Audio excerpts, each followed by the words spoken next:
जी नमस्कार, स्वागत है आप सभी का धन्वंतरि के ऑनलाइन पोर्टल पर। मेरा नाम रोहित वैद्वान। आ जाइए भाई फटाफट। वो थोड़ा बेटा नेटवर्क के साथ कुछ इशू था तो क्लास में चला था, आ जाइएगा। तो स्वागत स्वागत स्वागत सारे लोगों का बिल्कुल एकदम जोरदार स्वागत है इस क्लास के साथ, है ना। तो आप आ जाइएगा, क्लास की शुरुआत करेंगे फिर आपके साथ नहीं। तो चलिए, आज हम पढ़ने वाले हैं भाई ऑपरेंट कंडीशनिंग, अर्थात हम पढ़ने वाले हैं स्किनर साहब को। तो इसे नॉर्मली आप किस नाम से जानेंगे? स्किनर थ्योरी के नाम से। तो जब आप स्किनर की थ्योरी पढ़ेंगे तो स्किनर थ्योरी को बहुत सारे नाम से जाना जाएगा। तो मैं समय बिल्कुल बर्बाद न करते सीधा काम पे आते हैं।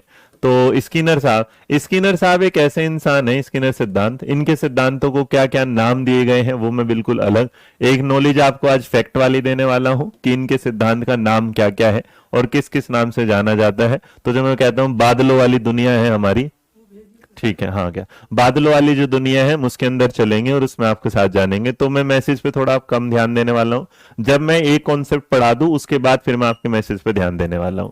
तो स्किनर साहब की जो थ्योरी है, क्योंकि पेवलोव की क्लासिकल कंडीशनिंग पढ़ने के बाद हम स्किनर की ऑपरेंट कंडीशनिंग पढ़ते हैं। तो जो स्किनर साहब की ऑपरेंट कंडीशनिंग है, इसमें जो वर्ड है ऑपरेंट, तो ये वर्ड ही अपने आप में इस पूरी की पूरी कहानी को समझा देता है और इसी को आपको समझना ऑपरेंट। तो जो ऑपरेंट कंडीशनिंग थ्योरी है इसको क्या बोला जाता है? ऑपरेशन को हिंदी में बोला जाएगा सक्रिय अनुकूलन सिद्धांत। इसको क्या बोला जाता है? या क्रिया प्रसूत। तो इसको बोला जाता है क्रिया प्रसूत सिद्धांत। आप देखो जहां पर क्रिया प्रसूत वर्ड लिखा होगा तो क्रिया प्रसूत में जो क्रिया वर्ड है, क्रिया को बोला जाता है वर्ब, और जो वर्ब होता है उसका मतलब होता है एक्शन। तो इसका मतलब किस तरीके से यहां क्या बच्चा एक्शन करेगा और किस तरीके से समझेगा, ये सारी बात आपको जाननी पड़ेगी। अब ये वाला आपके साथ जी पहले हो जाएगा सोनी का। आप जरा चलते रहो, आज ये क्लास एक मिलेगी, इसके बाद ना एक क्लास और मिलेगी जो मैं रिकॉर्डेड करके भेजूंगा। तो कुछ क्लासेस मैं लाइव देने वाला हूं, कुछ रिकॉर्डेड, ताकि आपके पास पहुंचती रहे सारी की सारी क्लासेस यहाँ। तो जब स्किनर के बोलते हैं तो स्किनर का ये सिद्धांत ना बहुत सारी तरीके से जाना जाता है, बहुत सारे इसके नाम है। लेकिन इसको आप जब समझेंगे और इसको आप जब जानेंगे तो इसकी क्या क्या थ्योरी किस किस तरीके से चलती है, एक बार आप मेरे साथ चलेंगे। पहले तो जो सीखने का ऑपरेंट कंडीशनिंग जो सिद्धांत है वो किसके द्वारा दिया गया? स्किनर साहब द्वारा। स्किनर साहब का पूरा नाम था बीएफ स्किनर। क्या नाम था? BF Skinner. तुम में से कोई एक दो पूछेगा सर जी बीएफ स्किनर थोड़े ना पूरा नाम है, तो बोलोगे सर जी पूरा नाम ही बता दो। तो पूरा नाम था ब्यूरस फेडरिक, उसकी जरूरत होती नहीं। ब्यूरस फेडरिक स्किनर इनका पूरा नाम था। और इन्होंने अपना ये सिद्धांत जो है ऑपरेंट कंडीशनिंग जो गिवन इन, तो जब दिया था किस साल में दिया था बेटा मेरे बच्चे याद रखना, इन्होंने अपना सिद्धांत दिया था 1938 में। तो यहां मैंने सिर्फ और सिर्फ आपको स्किनर, बाकी जो नई किताब आप तक पहुंची है आपने उसकी थ्योरी पढ़ेंगे तो आपको उसमें बहुत कुछ मिल जाएगा, बहुत आसान चीजों में मिल जाएगा। और आपके तो मैं वहां मैसेज नहीं पढ़ पा रहा हूं किसी के भी सामने आमने, तो मैं बस पढ़ाने पे ध्यान दे। तो 1938 में इन साहब ने ये दिया। और हुआ क्या, क्योंकि हमारे पास जो व्यवहारवाद है वो लगभग 1920 और 1932 के आसपास बहुत आगे बढ़ चुका था। और जो स्किनर साहब थे वो रहने वाले कहाँ के थे? यूएसए के थे।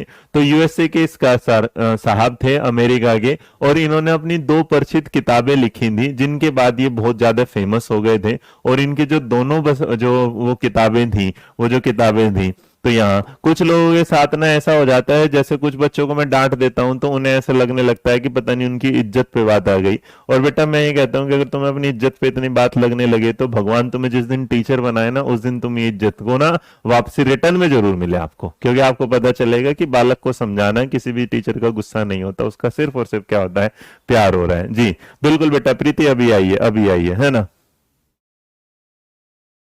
अब उसके बाद अगर आप देख के चलेंगे तो यहां तक तो हो गया, लेकिन इनकी जो दो किताबें थी बड़ी फेमस किताबें रही। उनमें था बियॉन्ड फ्रीडम एंड डिग्निटी। एक किताब का नाम क्या था? बियॉन्ड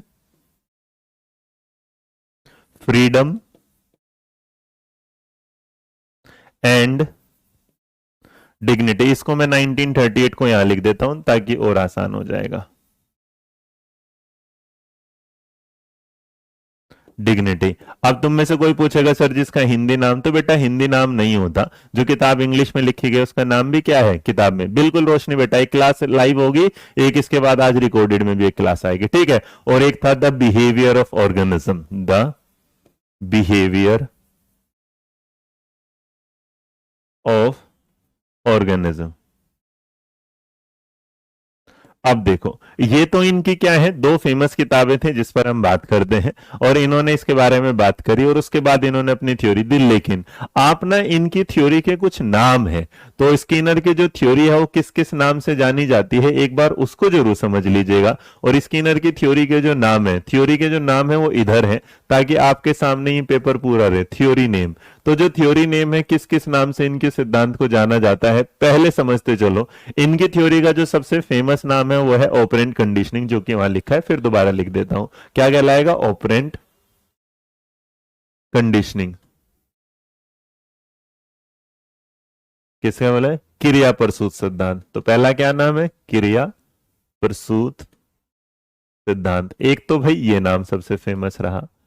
उसके बाद इन्हीं की थ्योरी का जो नाम है, इन्हीं की थ्योरी का जो दूसरा नाम फेमस रहा था, उस फेम में आपने देखा होगा इंस्ट्रूमेंटल कंडीशनिंग थ्योरी। क्या है इंस्ट्रूमेंटल? ये इंस्ट्रूमेंटल का मतलब क्या होता है मैं ये भी समझाऊंगा, थोड़ा सा याद रखें ना। Instrumental, INSTRUMENTAL,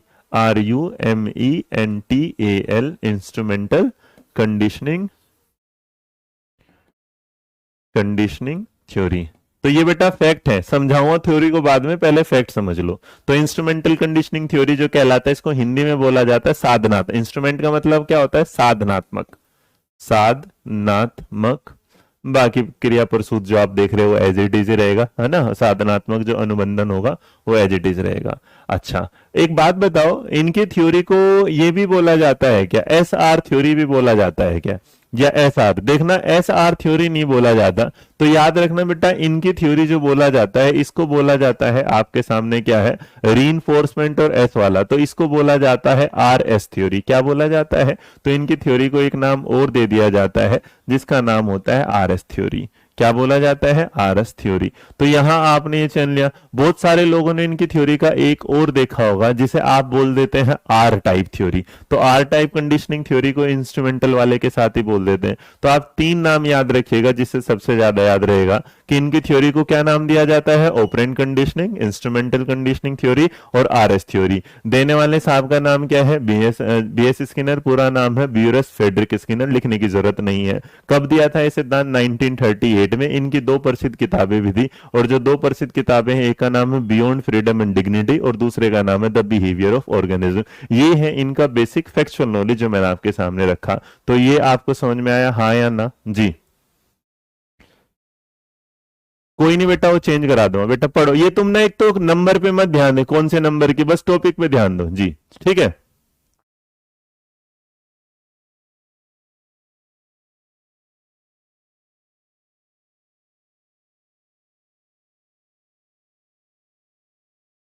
done?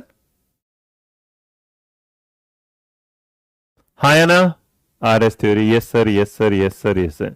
तो इसको रुपीज के तरीके, तो ये तो था बेसिक जानकारी जो हमने आज पढ़ ली। अब इसके बाद ये पढ़ते हैं कि एक मतलब जरा समझ लीजिएगा कि क्यों इनकी जो थ्योरी है इसको ऑपरेंट कंडीशनिंग बोला जाता है। तो देखो, ऑपरेंट, OPERATION, ये एक वर्ड बना है ऑपरेशन से, OPERATION। जब जब आप ऑपरेंट या ऑपरेशन देखेंगे, तो जब किसी का ऑपरेशन किया जाता है, तो जो डॉक्टर साहब होते हैं वो क्या रहते हैं? एक्टिव। अब एक बात सोचो, अगर डॉक्टर साहब ना आंखें बंद करके किसी का इलाज कर रहे हो तो निकल लेंगे भाई। तो इसका मतलब यहां ये कहना चाहता है कि जब ये कहते हैं कि जिस पर आप ये कंडीशनिंग लगा रहे हैं, उस दौरान वो क्या है, बिल्कुल एक्टिव रहता है। और वो जो एक्टिव रहता है, इसी वजह से वो क्या करता है, एक्शन करता है। और जो एक्शन करता है, इसी को स्किनर साहब ने बोला कि जब कोई भी प्राणी सक्रिय होकर कोई कार्य करता है, व्हेन अ पर्सन, है ना, इसका बिल्कुल याद रखना, when a person, when a person do a work in active mode,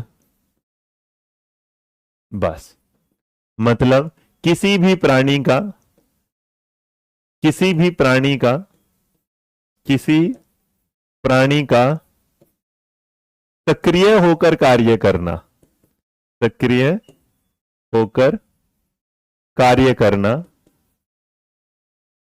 क्या कहलाता है? ओपन। तो जैसे तुमने देखा था कि क्लासिकल में हमने एक बात जानी थी, क्लासिकल में हमने क्या बात जानी थी कि क्लासिकल में हमने जाना कि किसी काम को हम क्या करते हैं, रिपीट। लेकिन ऑपरेंट कंडीशनिंग में इसीलिए आपने देखा होगा स्किनर के सिद्धांत को बोला स्किनर का सक्रिय अनुकूलन सिद्धांत या क्रिया प्रसूत सिद्धांत। तो इसमें क्या रहेगा, एक बात कंफर्म है कि वो जो बंदा रहेगा वो हमेशा क्या रहेगा, एक्शन, बिल्कुल एकदम क्या रहेगा, एक्टिव रहेगा। तो अगर आप इन सारी चीजों के साथ चल रहे हैं और समझ रहे हैं तो बस एक ही बात याद रखना बेटा, जहां है एक्टिव ऑपरेंट वही कहलाता है। तो स्किनर की इस थ्योरी में ऑपरेशन के साथ एक्टिव जो वर्ड लगाया, तो ये ध्यान रखना कि इस थ्योरी में जिस पर वो एक्सपेरिमेंट किया जा रहा है या जिसको ये सिखाया जा रहा है वो हमेशा क्या रहता है, पर्यावरण के साथ सक्रिय रहता है। और यही वाली बात आपके सामने जो सबसे ज्यादा है, तो एनसीईआरटी में जब आप स्किनर साहब की थ्योरी पढ़ते हैं तो उसमें इस चीज को देखते हैं कि उन्होंने यही बोला है कि जो सीखने वाला है अर्थात आप, तो जो सीखने वाला जो लर्नर है, क्रिया प्रसूत सिद्धांत में कहता है कि बच्चे का एक्टिव रहना उसका सबसे मोस्ट इंपोर्टेंट क्या होना चाहिए, फैक्ट या ऑब्जेक्टिव होना चाहिए। तो अगर बच्चे बिल्कुल सक्रिय हैं, भूमिका सक्रिय रूप से निभा रहे हैं, तो क्रिया प्रसूत का अनुबंधन होना बिल्कुल तय होगा, या इसे वॉलेंट्री एक्शन के साथ देते हैं। ठीक है Preeti, thank you so much. Done. हाँ, a person in a process where a person responds actively या when a person do a work in active mode is known as operand। बेटा यहां तक क्लियर है, हाँ या ना? डन भाई, किसी को कोई दिक्कत परेशानी? आगे बढ़े। अब तो यहां जब वोलेंट इसके साथ, अब ये क्या हुआ कि सक्रिय होगा। तो इन साहब ने क्या किया, इन साहब ने बताया कि व्यवहार जो बिहेवियर है वो एक्टिव तो है, लेकिन उन्होंने बिहेवियर को दो तरीके से बताया। क्या बताया भाई, व्यवहार पर बात है, तो जो बिहेवियर है, बिहेवियर जो व्यवहार है, इन्होंने व्यवहार को दो हिस्सों में बांटा, और दो हिस्सों में बांटने वाला जो काम था ये इस पूरे चैप्टर की जान है। जो इस बात को समझ लेगा इसका मतलब वो सारी चीजों को समझ लेगा। एक होता है रेस्पोंडेंट, क्या बोला जाता है, रेस्पोंडेंट, RESPONDENT। तो एक होता है रिस्पोंडेंट बिहेवियर। देखो रिस्पोंडेंट में पता ही चल रहा है रिस्पॉन्स करना, क्या होगा, रिस्पॉन्स। और एक होता है ऑपरेंट बिहेवियर, क्या होगा, ऑपरेंट बिहेवियर, ऑपरेंट बिहेवियर। तो भाई देखो दो तरीके से, जो रिस्पोंडेंट बिहेवियर है इसको बोला जाता है प्रतिक्रियात्मक, क्या होगा, प्रतिक्रियात्मक। मतलब आप किसी को देखेंगे और प्रतिक्रिया, जिसे आप रिस्पॉन्स बोल देते हैं। और एक क्या है, ऑपरेंट वाला, जिसको आपने क्या बोला है, सक्रिय, क्योंकि ये तो एक्टिव होने वाला है। अब इस चीज को हम समझेंगे कैसे, तो दोनों चीजों को जरा ध्यान से समझिएगा। हुआ ये वाली बात थी कि आपका ऐसा बिहेवियर जो किसी स्टिमुलस के कंट्रोल में होता है, क्या बोल रहा हूं, ऐसा कोई बिहेवियर जो आपके स्टिमुलस के कंट्रोल में रहता है, वो किस पर बात करता है, रिस्पोंडेंट बिहेवियर पर। ऐसी कोई चीज जो आपके किसी कंट्रोल में नहीं रहती, सक्रिय रहती, वो क्या कहलाता है, आपका ऑपरेंट। अब इसमें से बहुत सारे लोग होंगे जिनको इस बात को समझने में क्या लगेगा, अब जरा जी मेरे अच्छे एक बात ध्यान है, सबसे बड़ी और सबसे आसान बात समझना, इन दोनों में एक वर्ड निकाल लो जिसको क्या ले लेते हैं, स्टिमुलस। ये क्या है, उद्दीपक। स्टिमुलस के कारण अगर होगा तो इसका मतलब क्या कहलाएगा, रिस्पोंडेंट। और इस स्टिमुलस के कारण नहीं होगा, खुद से ही हो जाएगा, इसका मतलब ये क्या होगा, डायरेक्ट होगा।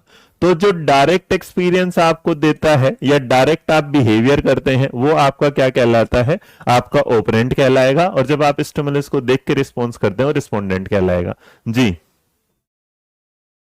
जैसे अगर मैं इसको रिलेट करना चाहूं पेवलोव की थ्योरी से, तो रिस्पोंडेंट वैसा था जैसे कंडीशनिंग, रिस्पोंडेंट कैसा था, वैसा था जैसे क्या है, कंडीशनिंग के साथ होगा। या आप इसके साथ इस तरह ले सकते हैं, बिल्कुल, तो आप इसे कह सकते हैं कि जो रिस्पोंडेंट वाला होगा वो किस पर बात करता है, स्टिमुलस के साथ, और जो ऑपरेंट बिहेवियर होता है वो एक तरीके से आपका क्या है, रिस्पॉन्स है, आपकी क्या है, प्रतिक्रिया। एक बार सारे के सारे इस बात को समझना, क्योंकि यहीं पर कहानी में सबसे बड़ी दिक्कत होगी, और यही आपको समझना भी है कि देखिए हम ये जानते हैं कि स्किनर के इस व्यवहार के साथ हमने इस व्यवहार को दो हिस्सों में बांटा, एक क्या है, रिस्पोंडेंट के आधार पर, एक है ऑपरेंट। रिस्पोंडेंट ये है कि प्रतिक्रिया आना है तय। तो अगर आप इस चीज को ऐसे लेके चलते हैं कि जो डॉग हमारा था, तो जो कुत्ते मुंह में जो भोजन देने पर उसके लार आई है, तो जो लार आई है उसने क्या किया, रिस्पोंड किया है। क्या किया है, रिस्पोंड किया है। लेकिन आप क्या कहते हैं, आप जब किसी चीज को ऐसा ना, कोई ऐसी वही चीज आपके सामने आ रही है कि आप उसे करने के लिए तैयार बैठे हैं, या आपके सामने एक व्यक्ति जो है अपनी स्वेच्छा से, अपनी इच्छा से, जिस पर कोई दबाव नहीं होगा, जिस काम को करता है, वो क्या करता है, ऑपरेंट। मैं तुम्हें पढ़ाने आता हूं स्वेच्छा से, ये मेरी क्या है, ऑपरेंट। मैं आपको अपने आपके एग्जाम के वजह से एक क्लास के बजाय दो दो या तीन तीन या चार चार क्लास देने आता हूं, ये मेरा क्या है, रिस्पॉन्ड। किसको देखते हुए, एग्जाम को देखते हुए। तो इस प्रकार से स्किनर साहब ने व्यवहार को किस हिसाब से बताया, दो हिसाब से, एक है रिस्पोंडेंट और एक है ओपरेंट। ओपरेंट जो आपकी स्वेच्छा, अपनी इच्छा से आएगा, और जो रिस्पोंडेंट है जो किसी को देख के आएगा। बात समझ में आई, हाँ या ना, जल्दी बताओ। हम्म।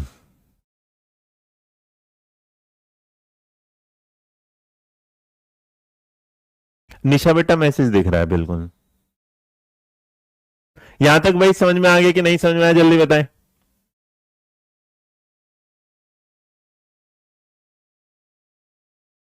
हाँ या ना।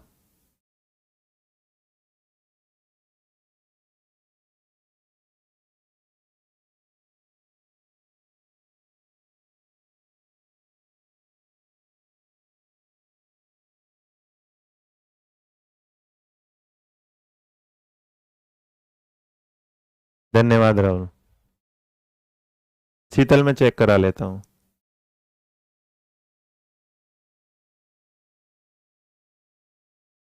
एक बच्चा ऐसा है जिसको सोनू देवी जी कहते हैं, समझे। सोनू बेटा एक समझ दो एक बात। आ, ये प्यास लगी है, और इस पानी को देखकर आप रिस्पोंड करेंगे, तो ये रिस्पोंडेंट बिहेवियर है। क्या है, रिस्पोंडेंट है। अब ये पानी है, आपको प्यास नहीं है, आप इसे देख के व्यवहार करेंगे नहीं करेंगे, आपकी मर्जी है। तो इसका मतलब जब आप अपनी मर्जी से कोई व्यवहार कर रहे हैं, वो क्या है, ओपोनेंट है। और जब आप किसी चीज को देखकर व्यवहार में लाग रहे हैं, वो क्या है, रिस्पोंडेंट। किसी चीज पर प्रतिक्रिया देना। मैंने आपको एक तमाचा मारा, या मान लो कि आपके छोटे भाई ने आपको एक खींच के तमाचा मारा, और आपने उसको फिर दोबारा उल्टे में तमाचा मार दिया, तो ये रिस्पोंड कर दिया आप लोगों ने। दूसरी तरफ आपने कहा कि उसने आपको कुछ चांटा मार दिया, लेकिन आपने रिस्पॉन्स नहीं किया, चल छोड़ना कोई नहीं, अभी गुस्से गुस्से में होगा। तो आप जब देखते हैं, आप इस चीज को समझिएगा कि इसको मैं इस तरह कह सकता हूं कि मान लीजिएगा, जैसे आप स्किनर की थ्योरी का भी एग्जांपल मैं इसलिए नहीं दे रहा क्योंकि स्किनर की थ्योरी को मैंने समझाया नहीं है ना। सिर्फ एक सोनू देवी जी को छोड़ के सबको समझ में आया। सोनू बेटा तू ही समझ एक बार ये वाला। अच्छा एक काम कर, आपके घर में ना ये वाली बात है कि मान लो आपसे कोई मिलने आने वाला है, और जैसे वो मिलने वाला है वो गेट पे आया, और गेट पे आने के बाद उसने घंटी बजाई, तो घंटी बजाते ही आप फट से गए और दरवाजे यूं खोल के आ गए, तो इसका मतलब ये रिस्पॉन्ड हुआ। अब आप क्या हुआ, आपसे कोई मिलने वाला आ रहा है, लेकिन वो आपके जानने वाला है नहीं है, आपको उससे मतलब ही नहीं है। आप क्या, घंटी बजी, लेकिन घंटी बजने के बाद ना आप अपना बेड पे लेटे हुए हैं, आप गेट को खोलना ही नहीं चाहते, इसका मतलब ये क्या है, ओपरेंट बिहेवियर है। तो इसका मतलब कोई आपसे जानने वाला मिलने आया था, आपने उसको देख के गेट खोला, तो ये क्या कहलाएगा, रिस्पोंडेंट। आपने क्या किया, आप अब अपनी मर्जी से काम कर रहे हैं, तो इसका मतलब क्या, आपने गेट खोलने की इच्छा ही नहीं, आप ये सोच रहे कोई दूसरा जाएगा गेट खोलेगा, ये आपका क्या है, ओपरेंट। और यही ओपरेंट, इसका मतलब वो गेट खोलना आपके लिए क्या बन जाता है, इंस्ट्रूमेंटल कंडीशनिंग, जिसे आप बाद में क्या बोल देते हैं कि यही क्या बोला जाता है, इंस्ट्रूमेंटल कंडीशनिंग है। आपका मन करेगा तो आप गेट खोलेंगे, आपका मन नहीं कर रहा तो आप गेट नहीं खोलेंगे। अब आ गया हाँ या ना, भाई इससे आसान तो नहीं बताया जा सके जी। मतलब आप किसी चीज को देखकर रिस्पॉन्ड कर रहे हैं, और आपने किसी चीज को देखा, लेकिन आपकी इच्छा, आप उसे करना चाहते हैं कि आप उसे करना नहीं चाहते। इसका मतलब आपके दरवाजे पर किसी को आना। जैसे जब आप स्किनर की थ्योरी पढ़ेंगे, तो स्किनर की थ्योरी में वो जो चूहा है, वो खाने को देख के जो बेटा उसकी तरफ भाग रहा है, लीवर को दबा रहा है, क्या कर रहा है, लीवर को दबा रहा है, वो उसका क्या है, रिस्पॉन्ड है। लेकिन अब उसे खाने की भूख नहीं है, तो वो नहीं दबा रहा उसकी मर्जी, इसका मतलब उसका ऑपरेंट कंडीशनिंग है। अब इससे आसान तो नहीं हो सकता भाई। आ गया समझ में, हाँ या ना। हाँ, अब मान लो किसी को गोलगप्पे खाते देखते ही आपकी इच्छा करने लगी कि मैं भी गोलगप्पे खा लूं, तो वो क्या कहलाएगा, रिस्पोंडेंट। और आप कोई गोलगप्पे खा रहा है, लेकिन आप कह रहे मैं नहीं, उसका मन ही नहीं कर रहा आपका खाना ना खाना, वो क्या है, ऑपरेंट कंडीशनिंग है। ओके बेटा। एक्शन पे रिएक्शन रिस्पोंडेंट है, ऑपरेंट इज लाइक मनमोजी। यहां तक क्लियर है भाई। हाँ, तो अपनी मर्जी से, बिल्कुल बेटा सोनू, ये अपनी मर्जी से काम करने वाला जो काम होगा, ये वाला। डन।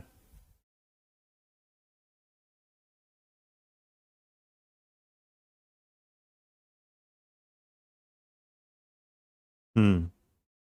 ठीक है, इसका मतलब यहां तक आ गया जी।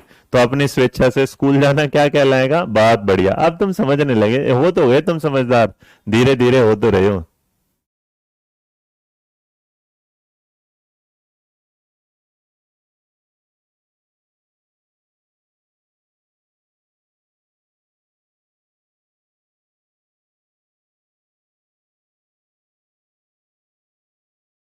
जी जी। अब इसके बाद हम आगे बढ़ते हैं, और आगे बढ़ने के बाद हम इस थ्योरी को थोड़ा सा क्या लेके चलते हैं आगे। और जब आप इसको थ्योरी को आगे लेके चलेंगे तो इस थ्योरी में आपके सामने बहुत सारी चीजें नहीं आना शुरू हो जाएंगी। और जो नहीं आना शुरू हो जाएगी उसमें सबसे पहले तो भाई, हम जब ये देखते हैं कि अपना ये सिद्धांत देने वाले जो साहब थे तो उन्होंने एक्सपेरिमेंट किया इन्होंने। और जो एक्सपेरिमेंट किया तो एक्सपेरिमेंट इन्होंने किस पे किया? एक बॉक्स पे किया। और जो बॉक्स किया, ये जो बॉक्स कहलाता है स्किनर बॉक्स कहलाता है। फिलहाल मेरे पास फोटो नहीं है, तो एक्सपेरिमेंट जिस बॉक्स में इन्होंने कहा था उसको क्या बोला जाता है? Skinner box. तो अगर इसमें कोई जो स्किनर बॉक्स है, तो इसका मतलब जो उन्होंने एक्सपेरिमेंट के लिए टूल लिया था तो उसको क्या बोला जाता है? ये स्किनर बॉक्स। और स्किनर बॉक्स ने जिस एनिमल में इन्होंने इसको लिया था या जिस जंतु को इन्होंने यूज किया था उसका नाम क्या था? रेट। कुछ समय बाद इन्होंने पीजन पे भी किया था, लेकिन हम इतना ही याद रखते हैं क्योंकि हमारा जो है वो चूहे पर जो एक्सपेरिमेंट है वो सबसे ज्यादा फेमस रहा, और यही हमारे सब्जेक्ट के तौर पर हमें क्या है? पढ़ाया जाता है जी। Sir, I join this batch today only, Srishti Goyal. How can I get previous classes? Srishti, previous classes is available on your recorded mode ना, प्लीज आप उसे वहां से देखिएगा, आ जाइए। तो अब ये क्या हुआ, इसको जरा समझते हैं कहानी में, और कहानी को मैं समझाने की कोशिश करता हूँ। ये कि हुआ क्या था कि जो स्किनर साहब थे, स्किनर साहब ने क्या किया जी। थैंक यू तानिया, अपना एक वीडियो भेज देना तानिया, जो सिलेक्शन वाला है ना। तो भाई पहले तो कॉन्ग्रेचुलेशंस कर दो तान्या जी को। तो हमारे बीच तान्या है जिनका आर्मी पब्लिक स्कूल में सिलेक्शन हो गया, बहुत बढ़िया, कॉन्ग्रेचुलेशंस फिर बच्चे। तो यहाँ तो अब इस चीज को जरा समझेंगे तो स्किनर का जो प्रयोग था उसने उस किया, क्योंकि मैं ऑलरेडी आपको बता चुका हूं कि 1938 में स्किनर ने क्या किया था? अपना पहला प्रयोग किया। तो स्किनर ने क्या किया? एक चूहे को रखा, भूखे चूहे को, और भूखे चूहे को क्या कर दिया? एक बॉक्स में क्या कर दिया? बंद कर दिया। तो जिस बॉक्स में इन्होंने इसको बंद किया, अब वो बॉक्स में जो चूहा था वो चूहा क्या करने लगा? हरकतें करने लगा। अब वो उस चूहे को, छोटा सा यहाँ चूहा, उसके बाहर यहाँ पर क्या रख दिया? खाना रख दिया। अब जो चूहा जो है वो छोटा सा चूहा है, बस यही वाला। तो इस चूहा क्या करेगा? इस खाने को देखेगा, और खाने के देखने के बार बार ना जो खाना रखा था बाहर उसमें एक टुकड़ा रख दिया, तो उसको खाना चाहता था। खाना चाहने के बाद वो बार बार क्या करता है? प्रयास करता है कि वो खुल जाए, गेट खुल जाए। तो एक बात और याद रखना, जो स्किनर की थ्योरी है, स्किनर की जो थ्योरी है वो बेस्ड ना मेरे बच्चे थॉर्नडाइक की थ्योरी से है।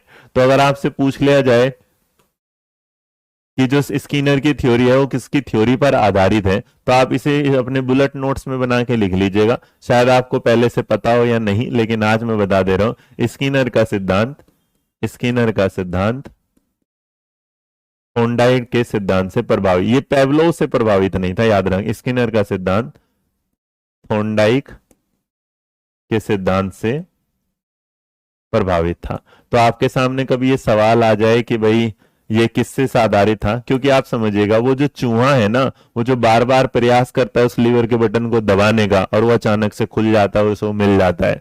तो इसका मतलब जो बार बार प्रयास कर रहा है तो ट्रायल एंड एरर कर रहा है, और जब वो ट्रायल एंड एरर कर रहा है तो उसे वहां से खाना मिल जाता है। तो इसका मतलब जो चूहा है उसको लीवर दबाने के लिए क्या है? उसे बिल्कुल इंडिपेंडेंट, स्वतंत्र छोड़ दिया जाता है। वो उस पर पहले ट्राई करता है, लेकिन अचानक से जब उस लीवर के पास पहुंचता है तो कई बार उसे वहां से कुछ दो तीन चीजें अलग भी दी जाएंगी जो हम आगे देख के चलेंगे। लेकिन यहां पर एक बात क्लियर है कि अगर तुमसे कोई पूछेगा कि जिस बॉक्स में स्किनर ने अपना एक्सपेरिमेंट किया था उसे क्या बोला जाता है, तो उसे क्या बोला जाता है? Skinner box. उसने एक्सपेरिमेंट किस पे किया था? रेट पे किया था। और जो उनका ये सिद्धांत है किससे रिलेटेड करता है? ये थॉर्नडाइक के सिद्धांत से रिलेटेड करता है। यहां तक भाई समझ में आया, हाँ या ना? हाँ, इसीलिए इसके बाद मेरे बच्चे बहुत बार ना आपके सामने आ जाएगा, तो इसे लॉ ऑफ इफेक्ट के नाम से भी क्या हम जान लेते हैं। उसके बाद उन्होंने पीजन पे भी किया था दूसरा, लेकिन उनका जो सबसे बढ़िया ये रहा था, उसी के साथ हम ये लेके चलते हैं कि भाई जो सिद्धांत है वो किस पर है? स्किनर के सिद्धांत का जो है वो थॉर्नडाइक के सिद्धांत पर आधारित है। जो एनिमल है वो उनका क्या है? रेट था। पिजन पे किया, लेकिन पिजन में ज्यादा हमारे सामने कोई सक्सेस आई नहीं, तो हम उसे अपनी टीचिंग में नहीं पढ़ाते। ठीक है, this topic of Skinner is over. No Razia, ये अभी ओवर नहीं हुआ बेटा, इसमें बहुत कुछ बचा हुआ है। मैं रविकांत त्रिपाठी चेक करवाता हूँ बेटा, हटे नहीं होंगे। यहां तक भाई क्लियर है किसी को, हाँ या ना? जिसको दिक्कत हो बेटा अभी ना तुम एक तो इस क्लास में आके और मत पूछा करो मुझसे, बहुत सारी बातें पूछ लेते हो यार तुम लोग हैं। हम्म।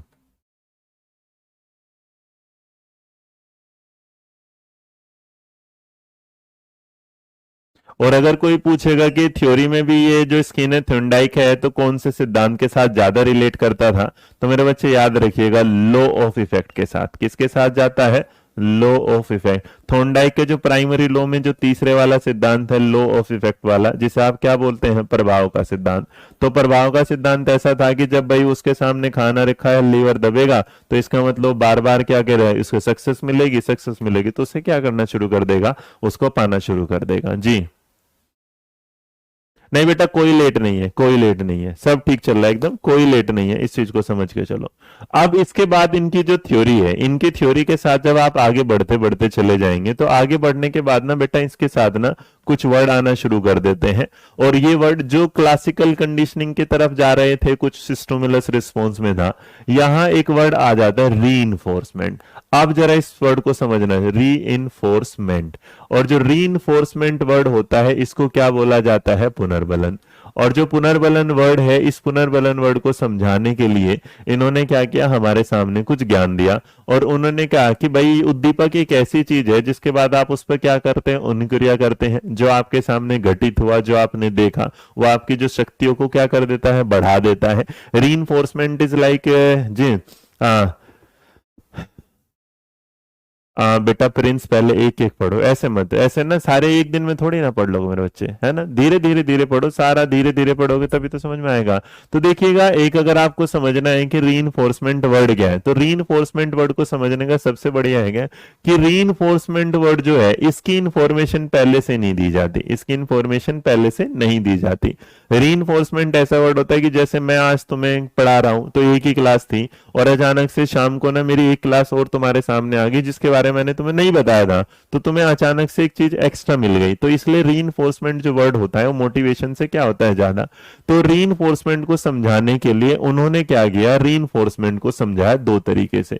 और जो उन्होंने दो तरीके से बताया, जो दोनों के दोनों तरीके थे वो अलग अलग तरीके थे। तो उन्होंने क्या बताया? एक जो वो बताया, एक बताया आपके सामने रीइंफोर्समेंट क्या है? Positive reinforcement. क्या बताया? पॉजिटिव रीइंफोर्समेंट,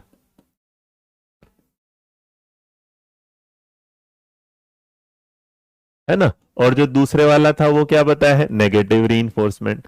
तो अभी आप अगर आगे लेके चलेंगे तो फिर आप बोलेंगे सर जी पॉजिटिव पनिशमेंट भी होता है, नेगेटिव, वो आगे चलेंगे, पहले एक एक करते हो चलो रीइंफोर्समेंट। तो यहां मैं छोटा लिख देता हूं। तो एक क्या था भाई? नकारात्मक था। भाई थ्योरी के साथ सबसे अच्छी बात होती है कि आप उन्हें ना वैसे ही समझते जैसे दी गई हैं, फिर अपने शब्दों में आप बाद मिलाते हैं। तो पहला क्या हुआ? एक सकारात्मक पुनर्बलन था और एक क्या था? नकारात्मक पुनर्बलन था। अब सकारात्मक पुनर्बलन क्या होता है, नकारात्मक पुनर्बलन क्या होता है, इस चीज को समझिएगा जी। 1938 में प्रयोग किया था, जो मैं पहले लिख के चाह चुका हूं बिल्कुल। तो पॉजिटिव रीइंफोर्समेंट का मतलब होता है कि ऐसा उद्दीपक देना जिसके साथ आपकी जो अनुक्रिया है वो बढ़ जाए। जैसे बेटा, जो अगर आप खाली पेट हो तो आपको खाना मिल जाए, आप पढ़ना चाहते हैं तो आपको थ्योरी मिल जाए, आप और ज्यादा पढ़ना चाहते हैं आपको क्वेश्चंस मिल जाए, तो इसका मतलब ये पॉजिटिव रीइंफोर्समेंट होगा। जब आप कोई काम करने चाहते हैं और आपका कोई ऐसा आपको चीजें मिल जाती है जो आपके काम करने की शक्ति को क्या है? बढ़ा दिया जाता है। तो इस चीज को जो है इन साहब ने क्या किया था? पॉजिटिव रीइंफोर्समेंट को इन्होंने जो दिया था वो किससे? एस से बताया था। किससे बताया? एस, जिसे आप नॉर्मली क्या बोल देते हैं? स्टिमुलस बोल देते हैं।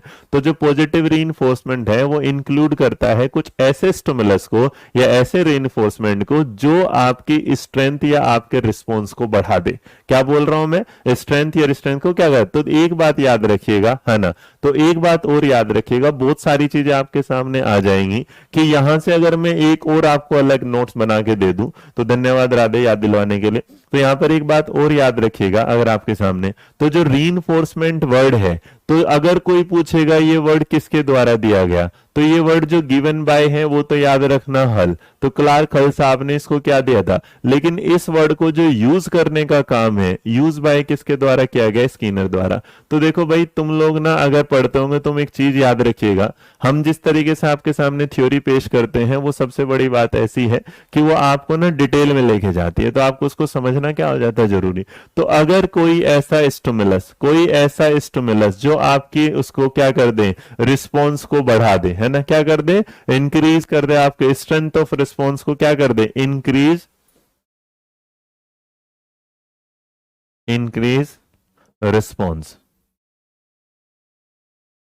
तो मतलब ये याद रखना, कोई भी ऐसा स्टिमुलस, मतलब मैं अगर आपसे ये वाली बात भी बोल दूं कि भाई आपको क्या हुआ कि कुछ और बोले, पॉजिटिव रेंज क्या करता है, हाँ, तो एक बात याद रखना, पॉजिटिव जो रीइंफोर्समेंट होगा वो आपके रिस्पॉन्स को क्या कर देगा, इंक्रीज कर देगा, या आपके बिहेवियर में क्या कर देगा, वृद्धि कर देगा। तो आप इसको समझिएगा ये तरीके से बनाए कि मान लीजिएगा आपने कहा क्या, आप कोई एक एग्जाम में गए और एग्जाम में आपकी क्या आई है, फर्स्ट डिवीजन आई है। तो फर्स्ट डिवीजन में जो आपके पापा हैं, आपके पापा ने आपको लाके क्या दिला दिया, एक लैपटॉप दिला दिया, तो ये तो आपको बढ़ा ही रहा है, अगली बार पढ़ा। लेकिन साथ साथ में जो आपकी मम्मी है, तो आपकी जो मम्मी है उन्होंने भी आपको क्या दे दिया, एक जाके आपको क्या है, मोबाइल फोन दिलवा दिया। तो इसका मतलब अब आपको ये जो इनाम मिला है, रीइंफोर्समेंट मिला है, इसने आपके रिस्पॉन्स को क्या बढ़ा दिया, और अगली बार आप इससे रिलेटेड चीजें क्या है आगे जाके करना शुरू कर देंगे। तो आपको क्या होगा कि आप जो आज अच्छा कर रहे हैं, तो अगली बार वो आपको ज्यादा अच्छा करने के लिए प्रेरित करना शुरू कर देगा। क्लियर है वाली बात जी? हम्म।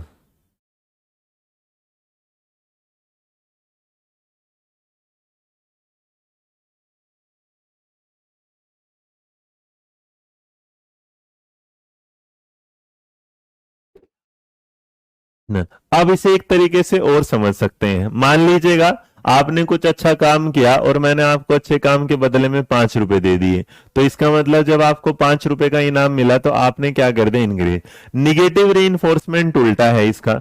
यहां निगेटिव रीइंफोर्समेंट का मतलब है कि जब कोई काम ऐसा है जो आप करना तो चाहते हैं लेकिन किसी डर की वजह से नहीं कर पाते, किसी डर की वजह से नहीं कर पाते, जैसे आपके सामने आता है, मान लीजिएगा ये समझ कि आपको क्या है कि आप ना पढ़ाई करना शुरू करते हैं, और आपने कई बार देखा कि आप ना पढ़ रहे थे, तो पढ़ने के दौरान जो पापा है ना वो आपके बिल्कुल बाजू में खड़े हो जाते हैं, तो बाजू में खड़े हो जाते हैं तो आप डर की वजह से पढ़ नहीं पाते, और पापा जी चले जाते हैं, आप पढ़ लेते हैं। या समझ लीजिएगा कि आप है ना किसी के घर में जाना चाहते हैं, लेकिन उसके घर में ना एक क्या है, कुत्ता है, और जो कुत्ता है उसे देख के आप डर जाते हैं, तो आप घर में नहीं घुस पाते। अचानक से उस कुत्ते को वहां से हटा लिया जाता है, तो आप तुरंत घर में जाते हैं और वहां से आ जाते हैं। इसका मतलब कोई निगेटिव रिस्पॉन्स को रिमूव करना, कोई निगेटिव रिस्पॉन्स को रिमूव करना, जिसकी वजह से आप उसमें क्या करना शुरू कर देते हैं, काम करना शुरू कर देते हैं। तो इसलिए आप इसे एस प्लस बोलते हैं और इसको आप क्या बोलते हैं, एस माइनस। इसका मतलब कोई ऐसा कार्य जो आपके काम में बाधा दे रहा था उसको हटा लेना, और उसके बाद आप उस काम को अगर करते हैं तो इसका मतलब वो क्या कहलाता है, निगेटिव रीइंफोर्स। जैसे आपका एग्जाम जा रहा है डीएसएसबी का, तो आपका जा रहा है केवीएस का, तो केवीएस के आपको निगेटिव मार्किंग से बहुत ज्यादा क्या है, डर है, तो केवीएस निगेटिव मार्किंग अगर हटा लेता है तो आप केवीएस का एग्जाम देने के लिए ज्यादा तत्पर हो जाते हैं। लेकिन डीएसएसबी क्या करता है, निगेटिव मार्किंग दे देता है तो आप उसको देने के लिए इतने तत्पर नहीं रहते। तो किसी निगेटिव चीज को हटाने से आपकी कार्य शक्ति को अगर बढ़ाया जाता है तो आपका क्या कहलाता है, निगेटिव रीइंफोर्समेंट। आया समझ में, हाँ या ना? नेहा बाला बेटा पढ़ती रहे अभी तो, है ना, अभी पढ़ती रहो। सर जी 5 रुपए में निगेटिव, अरे ठीक है तुम 500 रुपए ले लो, हैप्पी।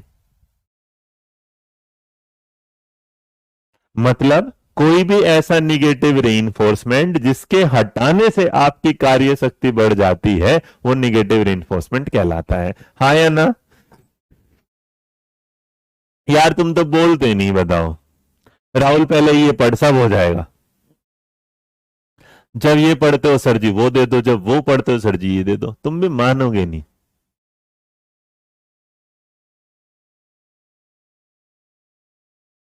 हाँ,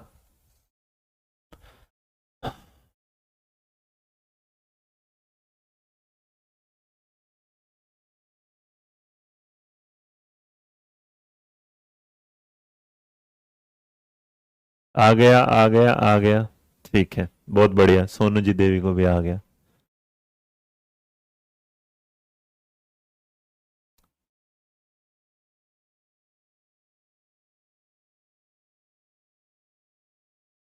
हाँ जी, कुछ बात। अच्छा चलो एक काम और है इसमें ना, ये तो रीइंफोर्समेंट था, एक वर्ड और आता है पनिशमेंट। पनिशमेंट। तो यहां जो पनिशमेंट होती है, जो सजा होती है, वो पनिशमेंट भी बेटा दो तरीके का लिया जाता है। एक लिया जाता है पॉजिटिव वाला और एक होता है निगेटिव वाला। फटाफट बताओ पॉजिटिव और निगेटिव में क्या फर्क होता है? पॉजिटिव पनिशमेंट में और निगेटिव पनिशमेंट में क्या फर्क होता है? मतलब जो आपका दंड है, सजा है या दंड है, एक सकारात्मक दंड के बारे में बात करते हैं, एक नकारात्मक के बारे में। बेटा सबके, हाँ, निगेटिव पनिशमेंट क्या होगा? अंतिम वही आ रहा हूं बेटा, है ना जी। सीडीपी बुक के लिए धन्यवाद। अरे तुम लोगों ने सबने मतलब वो लिया है बुक, है रिस्पॉन्स बहुत, वो जो क्या बोलते हैं उसको, यार रिव्यू है वो बहुत कम लोगों ने डाला है जी। सर थ्योरी मिक्स हो रही माइंड में, तभी तो ब्रेक के साथ पढ़ाता हूं इन चीजों को ताकि आराम से रहे। चलो अब ये बताइएगा कि एक होता है जो पनिशमेंट होता है, एक पॉजिटिव पनिशमेंट होता है, निगेटिव। जरा फटाफट बताइए पॉजिटिव और निगेटिव क्या होता है, अब ये आप बताएंगे जी।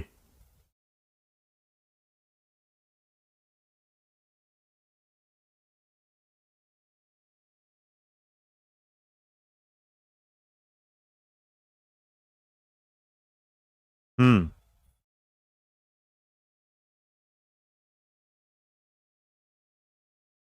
बहुत बढ़िया बहुत बढ़िया। सबके, नाहनराज सबके हो रहे हैं बेटा। डन। चलो अब ये बताओ, पनिशमेंट होता है, एक है पॉजिटिव पनिशमेंट और एक होता है निगेटिव पनिशमेंट। तो क्या होता है पॉजिटिव पनिशमेंट और क्या होता है निगेटिव? हम याद रखिएगा बच्चे को क्या देते हैं? रीइंफोर्समेंट देते हैं, पनिशमेंट नहीं देते। लेकिन फिर भी इसके बारे में हमें बताया जब स्किनर साहब ने, तो इन्होंने दो चीजों के बारे में बताया जी। जी। हम्म। अच्छा काम के लिए पनिशमेंट पॉजिटिव होगा, अगर हमारी गलती के लिए सजा मिले तो पॉजिटिव है जी। हम्म। धन्यवाद धन्यवाद। बेटा हर एग्जाम में काम आएगी। हम्म।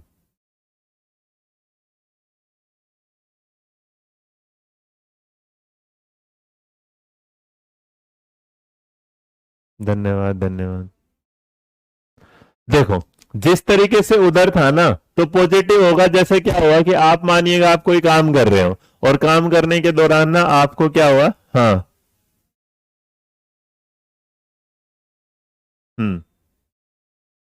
तो ऐसा होता है ना, जैसे तुम कोई काम कर रहे हो, तो इनके बेटा लिखने नहीं, ये समझने होता है। कोई काम कर रहे हो और काम करने के बाद तुम उसका गलत जवाब दे, तो मैं कहता हूँ हप पिटुआ है, तो मैं पीटता नहीं, लेकिन मैं तुम्हें हप पिटुआ है वाला, तो मैं तुम्हें क्या कर रहा हूँ, उस काम को सही करने के लिए क्या है, बढ़ा रहा हूं। तो जब मैं आप किसी काम को, है ना, ऐसा पनिशमेंट जो है पॉजिटिव मिलने के बाद बच्चा क्या करेगा, अच्छा रिस्पॉन्स करेगा। बिल्कुल, इसका मतलब कोई ऐसा दंड जिसके बाद बच्चा उस काम को करने में क्या होगा, और कार्य शक्ति लगा देगा। फिर निगेटिव क्या होगा भाई? तो इसका मतलब पॉजिटिव जो बेटा पनिशमेंट होगा वो आपकी कैपेसिटी को क्या कर देगा, इंक्रीज कर देगा। क्या कर देगा? आपकी कैपेसिटी को क्या कर देगा, इंक्रीज कर देगा। मतलब कि आप कोई गलती कर रहे हैं और मैंने हल्का सा आपको चट्टू मार दिया, ऐसे चाटा मार दिया कि अब की बार, तो ये जो एक है, एक तरीके का पॉजिटिव क्या है, पनिशमेंट है जी। तो पॉजिटिव पनिशमेंट मिलने पे इसका मतलब फियर नहीं जागेगा। एक बात याद रखना, वहां पर फियर नहीं होगा, वहां पर क्या गया, आपको ना डर नहीं बनेगा, वहां पर आपके अंदर क्या होगा, और ज्यादा क्या है, मोटिवेशन मिलेगा। तो जो पॉजिटिव पनिशमेंट होता है वो आपको किसकी तरफ बढ़ाता है, मोटिवेशन की तरफ बढ़ाता है, उस कार्य को करने के लिए आगे बढ़ाता है। अब बताओ निगेटिव होगा किसने होगा, पनिशमेंट किसने दिया है? दीपांशी बेटा इन्होंने इसके बारे में बात करी है, तो इसीलिए इस बात को हम वहीं से समझते हैं। तो एक होगा पॉजिटिव पनिशमेंट। पॉजिटिव पनिशमेंट मतलब आपके कार्य करने की शक्ति को क्या है, बढ़ा देगा। निगेटिव का बताओ, निगेटिव का क्या होगा जी। हम्म। अब ये देखो, अब क्या हो गया कि मैंने तुमसे कहा कि अगर तुमने ये वाला काम नहीं किया तो तुम्हारे अकाउंट से 100 रुपए फाइन लिया जाएगा। क्या लिया जाएगा, फाइन। तो 100 रुपए का फाइन किसी काम को करवाना। आपने कहा जैसे कि अब मैंने बच्चे को बोला घर में कि आप टीवी नहीं देखोगे, अगर आपने टीवी देखा तो मैं आपको चॉकलेट नहीं दूंगा। तो इसका मतलब ये क्या है, नेगेटिव पनिशमेंट है। क्या कहलाएगा, नहीं। गलती होने पर पनिशमेंट पॉजिटिव है, गलती नहीं होने पर पनिशमेंट नहीं, नहीं ममता और ना, हाँ।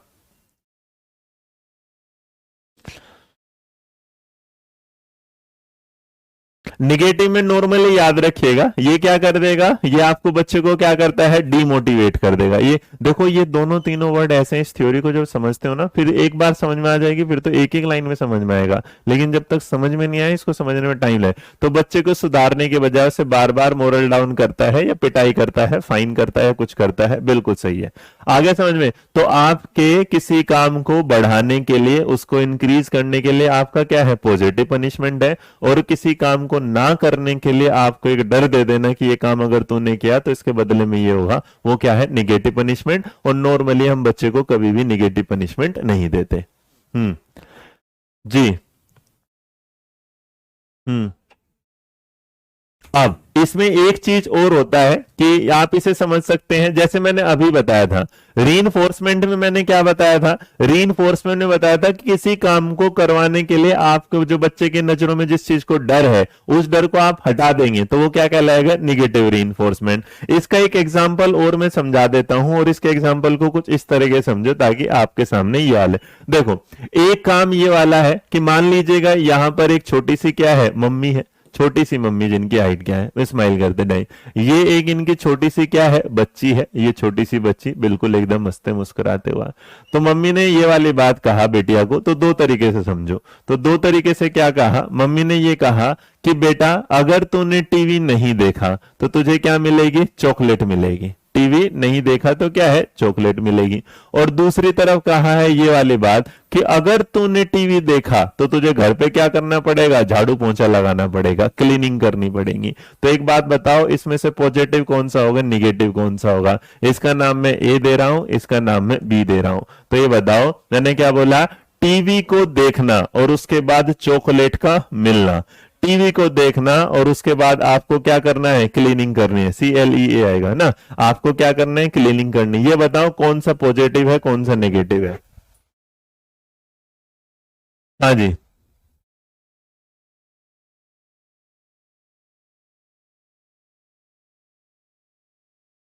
बेटा सुमन सबका मैसेज दिखता है लेकिन मैं मैसेज पढ़ूंगा ना, हाँ। तो मोरल डाउन करने वाला क्या हो जाता है, निगेटिव वाला, बिल्कुल सही है जी। अब बताइएगा यहां तक समझ में आया तो आगे बढ़ेंगे फिर।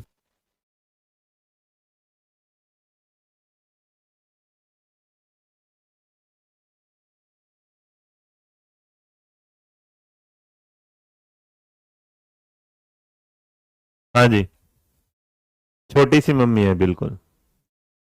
आगे समझ में भाई? बहुत बढ़िया, बहुत बढ़िया, बहुत बढ़िया, बहुत बढ़िया। सही बात। तो जो मतलब क्या है, अगर इन्होंने बोला कि टीवी नहीं देखोगे चॉकलेट मिलेगी, तो इसका मतलब बेटा जो आपके पढ़ने के लेवल को क्या कर रहा है, इंक्रीज करने वाले, कि पढ़ाई में ध्यान दो भाई, है ना, आप बुक पढ़ो टीवी ना। तो ये क्या कर रहा है, पॉजिटिव वाला काम। और ये वाला क्या होगा, नेगेटिव, कि अगर टीवी देखा तो तुम्हें ये वाला काम करना पड़ेगा। तो बच्चे इस काम को अगर नहीं करना चाहता तो वो टीवी भी नहीं देखेगा। बस इतने रखो, सारे लोगों ने सही जवाब दिया। अब इसके बाद अगर आप आगे बढ़ते हैं तो होता क्या है कि रीइंफोर्समेंट के इस चैप्टर के साथ आपको सबसे ज्यादा जो देखने को मिलता है, जी तो आपने बिल्कुल सही बेटा, जो रिपीट करना है वो तो तुम बाद में करना क्योंकि ऐसे नहीं। अब देखिएगा यहां पर हम बात करते हैं किसी चीज के साथ जो होगा, तो हम ना रीइंफोर्समेंट के शेड्यूल देखते हैं, और इस चैप्टर का शेड्यूल ऑफ रीइंफोर्समेंट। तो आपसे पूछा जाता है ये वाली बात कि भाई जो पुनर्बलन होता है, पुनर्बलन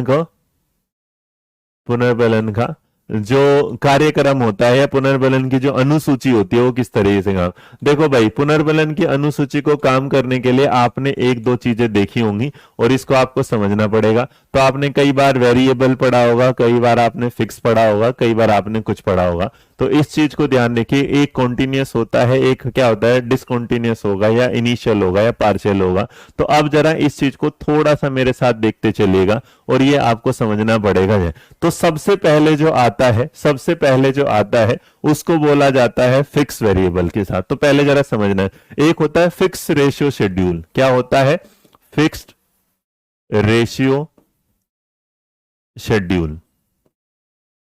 जो भी सवाल आएगा सबसे ज्यादा यहां है। इसका मतलब, फिक्स का मतलब होता है किसी चीज को निश्चित कर देना, किसी चीज को क्या कर देना, निश्चित कर देना।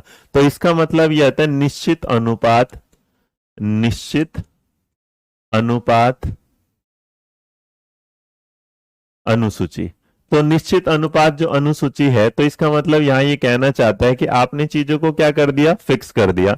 और फिक्स के साथ रेशियो है बेटा, एन नहीं है ना, एन नहीं है, RATI होगा बस, है ना रेशियो। तो ये बताओ ये क्या होगा जी।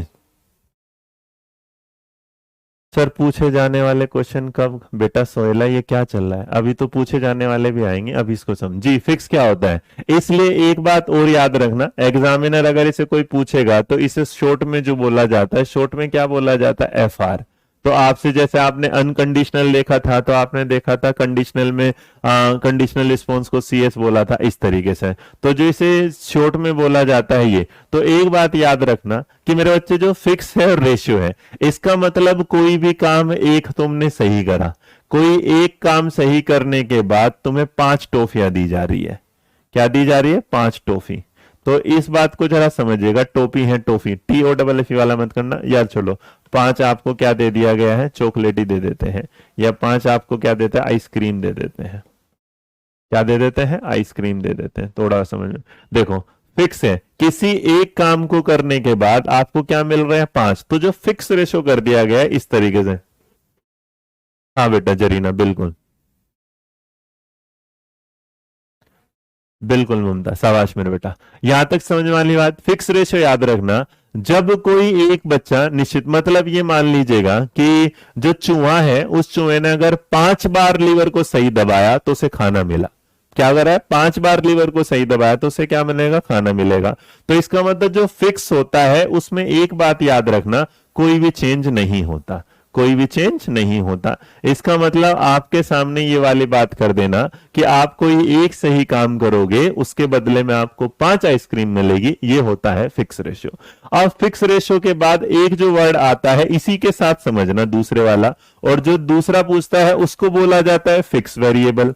क्या बोला जाता है, फिक्स्ड वेरिएबल। तो आपने आज तक इसे जितना भी समझा होगा, आप इसे जरा देखेंगे तो जो फिक्स वेरिएबल होगा, तो जो फिक्स वेरिएबल वाली चीज आपके सामने आ रही है, तो फिक्स वेरिएबल का मतलब क्या है, यहां तो वेरिएबल रेशो पूछता है, फिक्स वेरिएबल पूछता है, तो इसको जरा समझिएगा। इसको नॉर्मली आप फिक्स वेरिएबल ना पढ़ के इसको क्या पढ़ा जाता है, वेरिएबल शेड्यूल। तो जो वेरिएबल शेड्यूल होता है इसको बोल दिया जाता है आप VR। क्या बोल दिया जाता है, VR। तो वेरिएबल रेशियो पढ़ोगे या क्या पढ़ोगे, एक बार इस चीज को जरा समझ लीजिएगा। FR इस KBC के क्वेश्चंस, बिल्कुल बेटा शाबाश, है ना। हाँ, हर बार 3 अच्छा काम करने पर एक, आगे ना समझ में ये वाली बात जी। तो अब देखो, एक तो था फिक्स रेशियो और एक क्या है, वेरिएबल रेशियो। आप इसको क्या कर लेते हैं, फिक्स रेशियो, और थोड़ा सा और आसान बना देता हूं ताकि आपको दिमाग में रहे। तो इसको क्या लिखते हैं, वेरिएबल रेशियो। क्या है भाई, वेरिएबल रेशियो। अब जो वेरिएबल रेशियो है, इसको जरा समझने वाली बात, तो जो वेरिएबल, पता नहीं रेशियो में एन क्यों लगा रहा हूं बार बार में, है ना। तो जो वेरिएबल रेशियो है, इसको समझने का मतलब होता है VR, और जो VR का होता है उससे क्या होता है, प्रतिशत। तो बेटा इसको ना चर लिखो, चर अनुपात। क्या होगा, चर अनुपात। चर अनुपात का मतलब होता है वेरिएबल चीज वो होती है जिसमें चेंजेस रहते हैं, चेंजेस रहते हैं। चेंजेस होता है इस तरीके से, जैसे आपने टीचिंग के वेरिएबल्स देखे हैं भाई, जो स्टूडेंट होता है वो कहता है डिपेंडेंट होता है, टीचर जो है वो इंडिपेंडेंट वेरिएबल है। तो जो ये होता है, ये शेड्यूल में क्या है कि कोई भी चीजें चेंज, तो देखो ऊपर वाले में क्या था, चेंज, इस नो चेंज, और इसमें क्या है, चेंज। अब चेंज का मतलब यहां पर क्या आया कि कभी क्या दिया, 1 के बाद 3 दे दिए, कभी 2 के बाद 3 दे दिए। पहली बार क्या करा, किसी ने क्या किया कि पहली बार जो उसे चॉकलेट मिली, भाई एक काम किया तो 1 चॉकलेट मिल गई। अगली बार 2 बार सही किए तब 1 मिली, अगली बार 6 काम सही किए तब 1 मिली। तो इसका मतलब ऐसी चीज जो फिक्स है, ऐसी चीज जो फिक्स है जिसमें नो चेंज नहीं है, वो क्या है, फिक्स रेशियो। और जिसमें चेंजेस हैं वो क्या कहलाएगा, वेरिएबल। यहां तक बातें समझ में आई, हाँ या ना जी। हाँ बेटा बिल्कुल दोबारा होता है। तो इसका मतलब किसी बच्चे को एक क्वेश्चन करने के बाद 5 नंबर मिल रहे हैं, ये फिक्स हो गया, तो ये क्या है, फिक्स रेशियो। लेकिन किसी बच्चे को एक सही सवाल के बाद कभी मैडम ने 2 नंबर दे दिए, कभी 4 नंबर दे दिए, कभी 5, या किसी एक ऐसे को लिखने के बाद, जब भी बच्चा ऐसे लिखता था हर बार 5 नंबर मिलते थे, लेकिन ऐसा हुआ कि और इस बार कोई ऐसे लिखता है किसी पे 2 नंबर मिलते हैं, किसी पे 4 मिलते हैं, किसी पे 6। यहां वाली बात समझ में आ गई, हाँ या ना। तो वेरिएबल जो होगा वो अकॉर्डिंग टू सिचुएशन क्या होता चला जाएगा, चेंज। अब इसी को इन्होंने दो चीजों में और दिया, ये तो था रेशो वाली बात, इसको इन्होंने बता वेरिएबल के साथ, क्या बोला, सॉरी वेरिएबल नहीं इंटरवल के साथ, किसके साथ बोला, इंटरवल। अब जरा इसको भी समझ लो, एक क्या है इंटरवल, इंटरवल तो जो इंटरवल वाला पार्ट होगा, एक तो मेरे दिमाग में ना ऐसा घूमता चला जाता है कि मैं बातें सही लिखता रहता हूं फिर गलत कर देता हूं, क्या है इंटरवल। अब देखो इंटरवल भी क्या है, दो होते हैं, एक इंटरवल क्या होगा, फिक्स वाला होगा, और एक क्या होगा, वेरिएबल वाला होगा। बताओ जरा, अब ये क्या होगा, तो वेरिएबल तो इसका मतलब जिसमें कि जो चर है वो क्या है भाई, जो चेंजेस वाला है, और जो फिक्स्ड वाला होगा इसका मतलब क्या होगा, निश्चित वाला। तो यहां से आपके सामने दो चीजें बन जाती है, फिक्स्ड इंटर वाली बात, और दूसरे वाले क्या है, वेरिएबल इंटर वाली बात। तो इसको जो बोला जाएगा, क्या बोला जाएगा भाई, फिक्स इंटरवल क्या है, एफ आई, और इसको जो बोला जाएगा क्या बोला जाएगा, वी आई। और इन फिक्स को जरा समझना होगा, किसी को पता है तो जरा बताइएगा क्या होगा जी। हाँ, कहीं भी काम करो एक ही चो, बिल्कुल पूजा के बेटा, जब चाहे कुछ भी काम करो, 10 काम करो, 8 काम करो, 9 करो, 5 करो, इसका मतलब वेरिएबल वो क्या है, कर दिया भाई, कभी का एक ही मिलेगी, और जहां पे कहते एक के बाद 5 मिलेगी, समझ में आ गया। चलो वेरिएबल का एग्जांपल, सोनू बेटा तू पता नहीं कहां से समझता है पगले, है ना। वेरिएबल का मतलब हो गया कि कोई चीजें फिक्स नहीं है, जैसे आप अगर एक बार गलत काम करोगे, मम्मी ने एक चांटा मारा, दूसरी बार गलत काम करे 4 चांटे मार दिए, है ना, तीसरी बार काम करे बस पीटती चली गई मम्मी, तो वेरिएबल है। लेकिन आप एक गलत काम करते, पापा जाते 2 चांटे मारते, दोबारा गलत कराएंगे फिर 2 ही चांटे मारे, जो फिर जितनी बार गलत काम करोगे अगर 2 ही चांटे चल रहे हैं तो फिक्स है। लेकिन अगर चांटों की जो फ्रीक्वेंसी वो बदल रही है गलती पे, तो समझ लेना वेरिएबल। इस पे ज्यादा मत पूछिए ना लाए। चलो याद ध्यान, देख तो मेरे को ये नहीं पता तुम लड़का और लड़के में कुछ भी बोल देता हूं, ठीक है। आगे भाई समझ में, हाँ बिल्कुल श्रद्धा, शाबाश मेरे बच्चे शाबाश। अब फिक्स इंटरवल और वेरिएबल इंटरवल के बारे में बताओ क्या होता है। हम्म,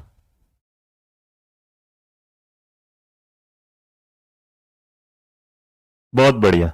अब देखो, इंटरवल होता है एक तरीके का अंतराल, इंटरवल क्या होता है, एक तरीके का क्या, अंतराल। तो अंतराल अगर फिक्स है तो इसका मतलब ये कहना कि हर 2 मिनट के बाद खाना आएगा, हर 2 मिनट के बाद क्या है, खाना। तो जब आपने फिक्स कर लिया इंटरवल, तो ये याद रखना इंटरवल का जो बेस है मेरे बच्चे, वो हमेशा याद रखना टाइम है, क्या है, टाइम। तो after 2 minute, every after 2 minute है, तो अगर आफ्टर 2 मिनट खाना फिक्स आ रहा है, तो आफ्टर 2 मिनट के बाद अगर फूड आ रहा है, तो ये क्या है, फिक्स इंटरवल है। लेकिन वेरिएबल क्या करेगा कि बेटा कभी क्या आ रहा है, 4 मिनट के बाद, 2 मिनट के बाद खाना आ रहा है, कभी क्या आ रहा है, 4 मिनट के बाद खाना आ रहा है, कभी क्या होगा, 6 मिनट के बाद खाना आ रहा है। तो इसका मतलब ऐसा टाइम जो फिक्स नहीं होता वो कहलाता है वेरिएबल इंटरवल, जो टाइम फिक्स होता है वो कहता है फिक्स इंटरवल। बात समझ में आई कि नहीं समझ में आई, हाँ या ना। हम्म, जैसे अगर तुमसे ये बात, जैसे यूपीएससी का जो कैलेंडर होता है वो हर साल फिक्स इंटरवल पे आता है, फिक्स टाइम पे आता है, लेकिन केवीएस का सीटेट का कुछ फिक्स ही नहीं है। तो जो फिक्स नहीं है वो वेरिएबल है, जो फिक्स है वो क्या कहलाएगा, इंटरवल है। फिक्स इंटरवल, वेरिएबल इंटरवल, दोनों बातें क्लियर, हाँ या ना। तो ड्यूरेशन का जहां फिक्स हो, लगातार चांटे लगे तो वेरिएबल, ये भी बिल्कुल सही है। सर देवी है तो लड़की होनी चाहिए, हाँ ना, हाँ। अब देखो, जैसे बहुत सारे किताबों वाले पढ़ाते हैं ये वाली बात कि भाई तुम लोगों को पता है कि ये ना काम सैलरी से होता है, जैसे बहुत बार तो हर इंसान की सैलरी हर महीने 30 तारीख को आ जाती है, तो 30 दिनों की सैलरी आना क्या है, फिक्स है। लेकिन कभी कभी इंसेंटिव आता है, तो जो इंसेंटिव वो फिक्स नहीं है, वो 15 दिन में आ रहा है, वो 20 दिन में आ रहा है, 25 दिनों में आ रहा है। आ गया होगा यार समझ में, है कि नहीं। देखो इससे आसान तो मैं समझा नहीं सकता, मैं बहुत कोशिश करता हूँ तुम लोगों के लिए आसान आसान आसान, और पता ही नहीं चल रहा है, 1 घंटे की क्लास ले ली मैंने तुम लोगों की आज। आ गया समझ में, हाँ या ना। अब देखो, अब अगर इस थ्योरी को कंक्लूड करेंगे, तो कंक्लूड करते टाइम मेरे बालक आ जाओ, बस मेरे बच्चे इस चीज में एक ही बात याद रखना, रीइंफोर्समेंट जो होता है वो आपकी कार्य शक्ति को बढ़ा देता है। लेकिन यहां पर इसके लास्ट में हम क्या देखेंगे, एजुकेशनल इम्प्लीकेशन, एजुकेशन इम्प्लीकेशन,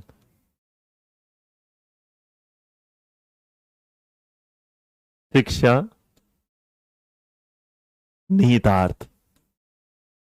देखो शिक्षा निहितार्थ का मतलब यहां समझिएगा पहला।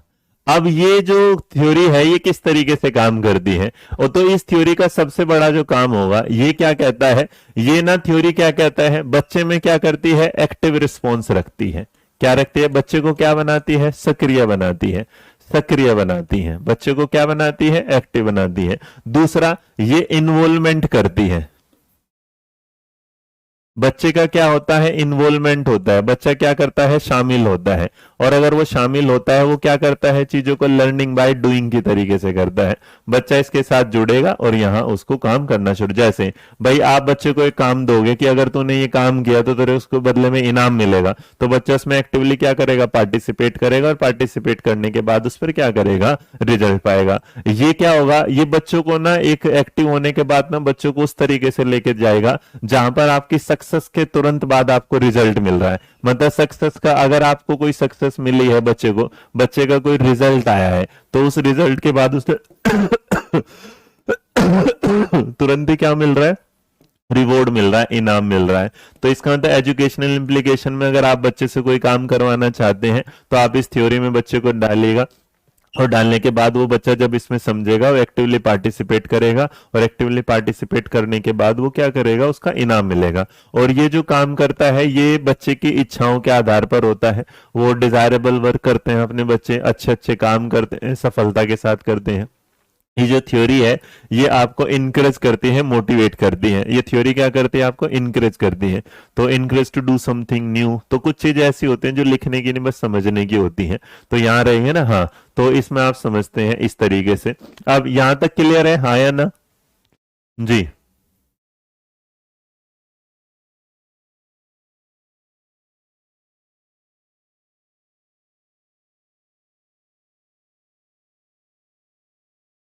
डन भाई, एक सेकेंड हो ना, एक चीज देख लूं मैं यहाँ पे। आ,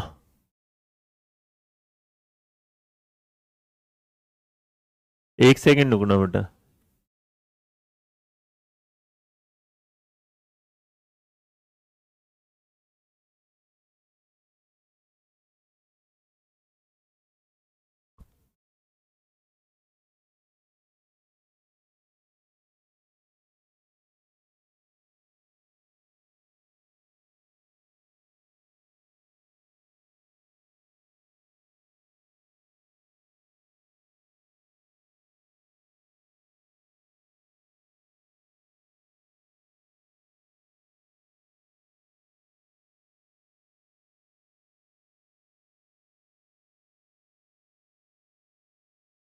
एक सेकंड, एक चीज रह गई, एक बार मैं तुम्हारा वो देख लूं, एक बार कट नहीं हो गया, पता नहीं कहाँ चला गया, दिख ही नहीं रहे तुम्हारे मैसेज वैसेज, नहीं दिख रहे भाई, ये आ गए। हाँ जी, पॉजिटिव इन्फ्लुएंस, डिसिप्लिन डेवलप होगा, सीडीपी की रिकॉर्डिंग, वो मुझे। अच्छा एक चीज हो रहा है, ये तो डिसिप्लिन वगैरह सारी चीजें, इसमें ना तुमने एक वर्ड और पढ़ा होगा, शेपिंग, SHAPPING। तो शेपिंग के बारे में डायरेक्ट सवाल आ जाता है, शेपिंग का कॉन्सेप्ट किसने दिया, तो मेरे बच्चे एस से इसको याद रखना, क्या है, स्किनर। तो यहां आपके सामने अगर आ जाएगा तो कोई पूछेगा कि शेपिंग क्या है, ये शेप करना होता है किसी चीज को, क्या देना, आकार देना, किसी चीज को क्या देना, आकार। तो मेरे बच्चे याद रखना, जब आप क्या करते हैं तो हमारे क्या हुआ, स्किनर साहब ने एक चीज देखी कि जो इस बिहेवियर को आप चाहते हैं, तो बस एक बात याद रखना कि जो शेपिंग है वो इस तरीके से याद रखना, जैसे स्टेप बाय स्टेप, क्या होगा, स्टेप बाय स्टेप। तो आप क्या करते हैं, जब बच्चे को तैयार करते हैं, किसी चीज को सिखाते हैं, तो उसका क्या करता है, कदम कदम जो मतलब लगातार स्टेप बाय स्टेप काम करेगा, वो चीजों को देखेगा, डायरेक्ट पार्टिसिपेट करेगा, और अपना क्या करेगा, स्टेप बाय स्टेप करके उस गोल के पास तक चला जाएगा। तो आप कह सकते हैं कि जब आप किसी चीज को breaking down behaviour in small words, क्या कहते हैं, breaking down behaviour in small parts, जैसे आपने चंकिंग पढ़ा होगा ना, उसी तरीके से क्या है, व्यवहार को छोटे टुकड़ों में। तो अगर आपके सामने कोई शेपिंग पड़ेगा, नहीं क्लास ओवर नहीं, अभी समझो जरा, शेपिंग एक वर्ड रह गया था, तो क्या कहता है कि आप इसमें जो स्मॉल पार्ट कर लो, या स्मॉल क्या कर लेना, स्टेप्स में कर लेना। तो अगर कोई भी तुमसे मेरे बच्चे को ये पूछेगा कि शेपिंग क्या है, तो जो व्यवहार है, जिस व्यवहार को आप सीख रहे हैं, उसको आपने क्या किया, छोटे छोटे स्तर पर क्या है बांट लिया, और उसके बाद आपने उससे क्या है एक पॉजिटिव रीइंफोर्समेंट लिया, जिसके कारण जो रिजल्ट है वो उन चीजों का भी रिजल्ट आने लगा जो आपके लिए मुश्किल है। मतलब आपकी लाइफ में कोई ऐसा कॉम्प्लेक्स बिहेवियर, जिस बिहेवियर को आप इजीली नहीं कर पा रहे थे, आपने उसको क्या क्या ब्रेक में किया, टुकड़ों में तोड़ा, और टुकड़ों में तोड़ने के बाद आपने उसे सीख लिया। तो यहां से एक शेपिंग बिहेवियर। लेकिन एक बात और बता दूं, शेपिंग के इस बिहेवियर के साथ जो वो चले थे स्किनर साहब, तो स्किनर ने शेपिंग का रैट के साथ नहीं दिया था, ये पिजन के साथ दिया था। तो बहुत बार आपको कहीं देखने को मिल जाए ये वाली बात, कोई पूछेगा कि जो शेपिंग वाला पार्ट है वो उसने रैट की थ्योरी के साथ रिलेट किया था या पिजन की थ्योरी के साथ रिलेट किया था, तो याद रखना वो हमेशा क्या है, पिजन। तो जो डिजायर बिहेवियर है उसको क्या करना, आपको पाना है। तो उसे स्मॉल पार्ट और स्टेप में आप जब तोड़ देते हैं इस तरीके, जी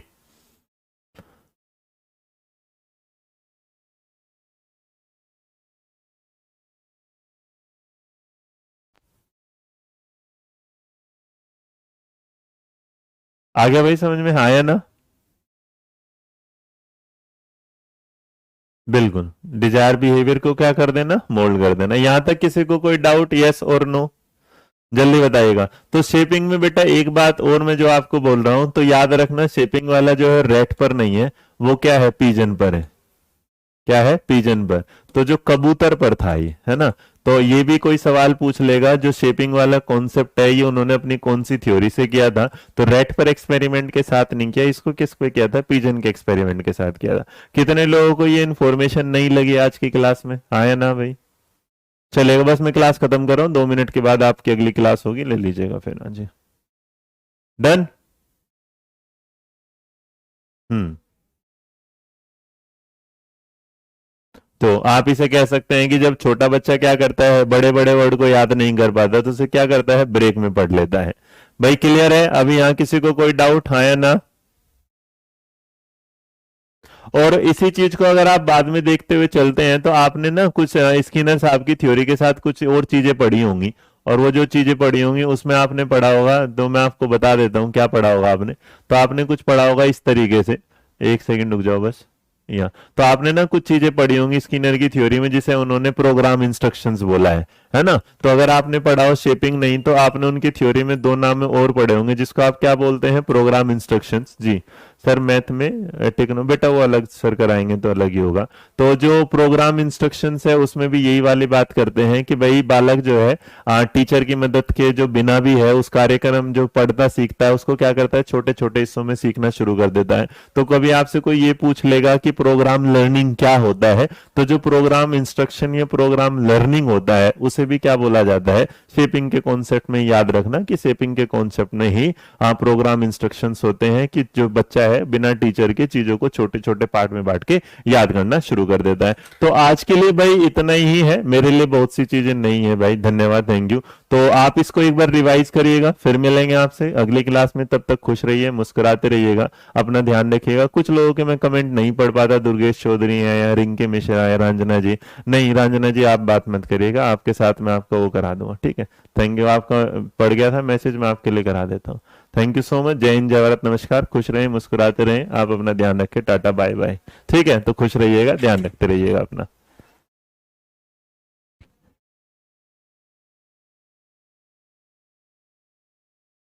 डन। नमस्ते जी। चलिए भाई, आज के लिए इतना ही है, मिलेंगे फिर आपसे अगली क्लास के लिए। तब तक खुश रहें, मुस्कुराते रहें, ध्यान रखें अपना बहुत प्यार से, अच्छे से। मिलेंगे बाद में, टाटा बाय बाय।